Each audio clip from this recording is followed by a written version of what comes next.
It's Isaiah with Connor and TJ on ESPN on Sports Center. So, Daniel Jones, bust or big success? What do you think, TJ? He's going to be a massive success. He was drafted number 6. A lot of people were not happy with this pick, but I think it was the best pick in the draft. He came out of Duke, a basketball school.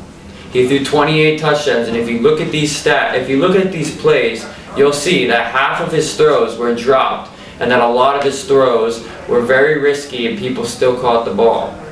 I do believe that, but when you look at the other quarterbacks in this draft, Kyler Murray, Dwayne Haskins, Drew Lock, you see first with Kyler Murray and Dwayne Haskins, you see Ohio State and Oklahoma, big football schools. Like you said with Duke, not really. And the way Daniel Jones can still execute with the teammates he had around him is still pretty amazing. Was it worth number 6? We don't know. Well, personally, I think that Daniel Jones I guess the Giants felt that was the best decision for their football team, and that's what they needed, so they went and got him. When you look at Daniel, he's a tall, athletic, mobile quarterback who can throw down the field and he can throw short routes. He has the skill and he has the power and talent to be a great NFL player, but we don't know if he can be.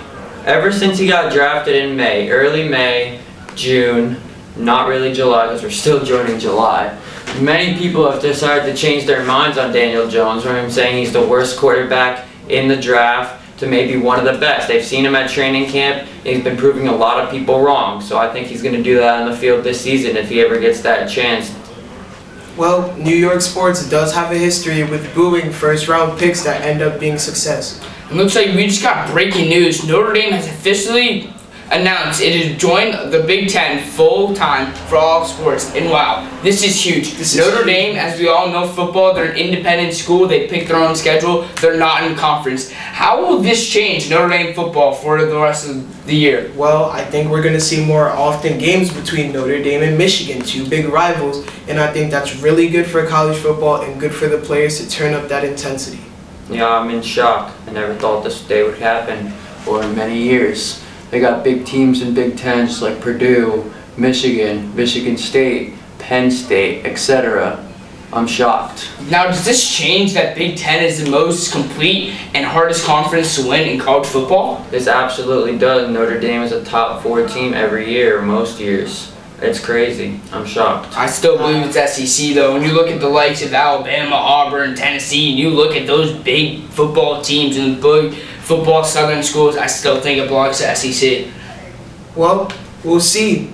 Whoever wins the national championship, I have a strong inkling they're going to be from the Big Ten or the SEC. All right, and we're up against the break, but we'll keep you updated on all the news. For my co-host, I'm Connor McGann, and I'm with Isaiah and TJ. Thanks for tuning in. This was Sports Center.